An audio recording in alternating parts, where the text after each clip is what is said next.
আসসালামু আলাইকুম রহমতুল্লাহ বরকাতহু। তো বন্ধুগণ, আশা করি আল্লাহ পাকের অসীম রহমতে সকলেই সহি সালামত আছেন। তো কবি গাজী আক্কাস আলী ইউটিউব চ্যানেল 017140885009 এর পক্ষ থেকে আপনাদের সকলের প্রতি রইল একান্ত আন্তরিক শুভেচ্ছা ও ভালোবাসা। তো বন্ধুগণ, আজকে এখন আপনাদের সামনে যে বয়ানটা রাখবার চেষ্টা করব, বয়ানটা হলো ধ্বজভঙ্গের 25তম ক্লাস। তো ধ্বজভঙ্গের এত ক্লাস কেন আমি নেই নেই এই রোগীটা বর্তমানে সবচেয়ে বেশি, এই রোগটা সবচেয়ে বেশি, অসংখ্য এই নতুন তরুণ যুবকদের অসংখ্য। এখন আমি চাই যাতে এই রোগটা প্রতিরোধ করা যায়, এই রোগটারে মোকাবেলা করা যায়। শুধু ওষুধ খাওয়া না, তো আর একটা সচেতনতা আছে। সেই সচেতনতাটা বিষয়টা আজকে আমি এই বয়ানটার মধ্যে রাখবার চেষ্টা করব।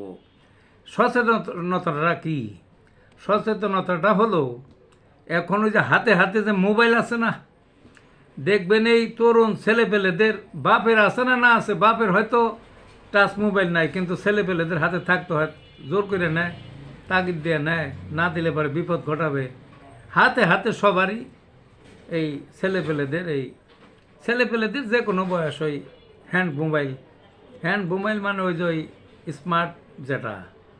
তো যা হোক, এখানে অসভ্য ছবি দেয়, ভালো আছে মন্দ আছে, অসভ্য ছবি দেয়, ওই ইয়ের মেয়েদের বিভিন্ন ছবি, বিচিত্র কুরুচিপূর্ণ ছবি, বিভিন্ন অঙ্গ, এমনকি ওই যৌন ক্রিয়া পর্যন্ত থেকে দেখে মাথা পাগল হয়। এগুলা হইয়া এই যে কুঅভ্যাসটা, এই রোগটা তো মাথার থেকে সৃষ্টি হয়। এবং অনেক দেখছি এই রোগী ওই পাগলও আছে, আধা পাগল বা হাফ পাগল বা পুরা পাগল হয়ে যায়। ওই কাজেই এখানে কি বোঝাইলো, এখানে এই যে কুঅভ্যাসটা, এই কুঅভ্যাসটা বাদ দিতে হবে। কি কুঅভ্যাস? ওই কুচিন্তা, কুমনন, কুভাবনা, দেখা, চক্ষুকে সংযত করা। অর্থাৎ মোবাইল টোবাইল দেখুক, ছবি দেখুক, ল্যাপটপে দেখুক, কম্পিউটারে দেখুক, যেখানে দেখুক সব, কিন্তু এই সমস্ত খারাপ জিনিস, খারাপ ছবি টবি, মেয়েলির ছবি টবি এগুলো দেখা যাবে না। এগুলা দেখলে এই রোগ ঝাঁকে ঝাঁকে হইতেছে। এগুলা দেখে শুধু তো দেখা না, আবার এগুলার কল্পনা করে উঠতে বসতে দিনে রাত্রে এবং আড়াল খোঁজে, এই সমস্ত খালি চিন্তা করে। তাহলে একটা হলো সরাসরি দেখার থেকে, আর একটা হলে এই সমস্ত চিন্তা করার থেকে এই রোগটা হয়। কাজেই আমার সচেতনতা রাখি, ওই যে বয়সেরই হোক, এই ছবি টবি এগুলো দেখা এবং এই সমস্ত মেইলি সংক্রান্ত কুচিন্তা মনের থেকে বাদ দিয়ে দেওয়া, এই একটা গেল। এইটা হইলো একটা সচেতনতা এই ধ্বজভঙ্গ থেকে রক্ষা পাওয়ার জন্য। আরেকটা কি? আরেকটা হইলো কুকর্ম মানে ওই যে ছেলেদের যে ইয়ের বয়সটা যে হয়, ওই আপনার এই যৌন যে উৎপাদনটা হয়, অর্থাৎ সেক্সুয়াল যে জীবনটা শুরু হয়, তখন করে কি ছোট ছেলে, ওই কত 11-12 বছর বয়সে শুরু হয়, তখন থেকেই করে কি বেপরোয়াভাবে, ছোটোবেলাতে উত্তেজনা খুব বেশি, বেপরোয়াভাবে এই অবৈধভাবে বীর্যস্খলন ঘটায়।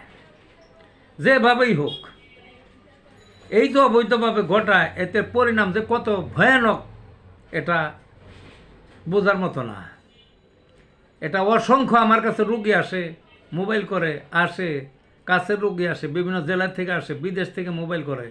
যে ব্যাপক হারে আমাদের দেশে লক্ষ লক্ষ যুবকেরা বা বিভিন্ন বয়সের এই রোগে ভুগতেছে, বিয়া করে নাই, অনেক লক্ষ আছে এরকম, কিন্তু এই রোগ হয়ে বসে রয়েছে। তাহলে জীবনটা মানে লাইফটা শেষ হয়ে গেল তার।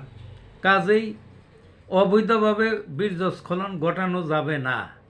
ধর্মেরও যেমন ক্ষতি, ইয়েরও ক্ষতি, ওই শরীরেরও ক্ষতি, এবং তার যে ওই যে যৌন যন্ত্র আছে, এটা একেবারে চিরতরে শেষ। এ লিঙ্গ টিঙ্গ বাঁকা, বক্র চক্র ছোট, কাসিমের মাথার মতো ভিতরে ঢুকে যায়, রক্ত পড়ে।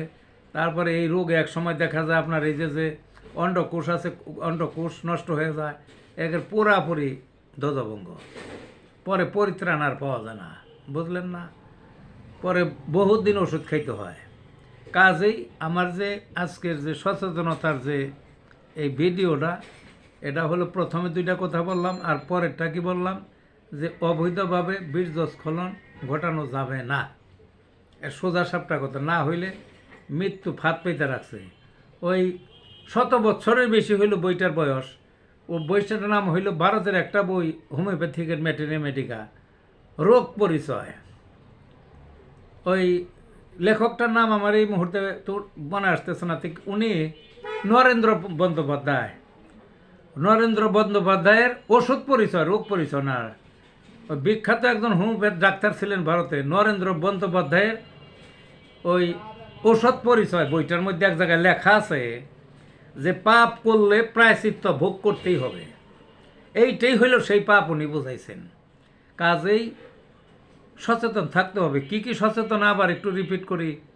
একটা হলো মনটা ওই সংযত রাখতে হবে, মনে কুচিন্তা কুভাবনা এগুলা করা যাবে না, এবং চোখ দিয়ে এগুলো দেখাও যাবে না, মোবাইলেই দেখেন আর যেখানেই দেখেন, মানে নারী অঙ্গ নারীর চিন্তা করাই যাবে না। আর একটা কি, আর একটা হলো অবৈধ বীর্যস্খলন ঘটানো যাবে না। এটা যদি পারেন তাহলে এই রোগটা তার হওয়ার সম্ভাবনা খুবই কম। আর যদি এর মধ্যে ডুইবা থাকেন, আর 3টার সেক্টরে যে কোনো একটা, বা এখন 3টার মধ্যে ডুইবা আছে, ঝাঁকে ঝাঁকে অসংখ্য ছেলে পেলে এই রোগে ভুগতেছে বিয়ে করার আগে আর বিয়ে করার পরেও।